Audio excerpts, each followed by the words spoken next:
नमस्कार, Vidarbha city news चॅनलमध्ये आपले स्वागत आहे। भातकुली पोलीस ठाण्याच्या हद्दीत अवैध दारू विरोधातील कारवाईत आज मोठा मुद्देमाल जप्त करण्यात आला आहे। पोलिसांना मिळालेल्या गोपनीय माहितीनुसार शांतीनगर येथील आरोपी प्रकाश वामनराव लकडे वय 53 यांच्या ताब्यातील बजाज डिस्कवर मोटरसायकलीची तपासणी करण्यात आली। तपासणी दरम्यान नायलॉनच्या पिशवीमध्ये 217 नग देशी दारू, बॉबी संत्रा, 90 ml पावट्या आढळून आल्या।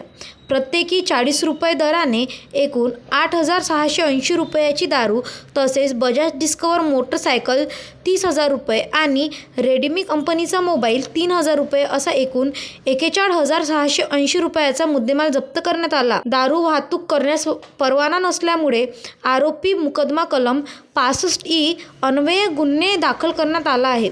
ही कारवाई अमरावती शहराचे पोलीस आयुक्त अरविंद चावरिया, उपायुक्त श्याम घुंगे, गणेश शिंदे, रमेश थुमाडे आणि ACP संजय खताडे व शिवाजी बचाटे यांच्या मार्गदर्शनाखाली वरिष्ठ पोलीस निरीक्षक रवींद्र राजुलवार यांच्या नेतृत्वात करण्यात आली।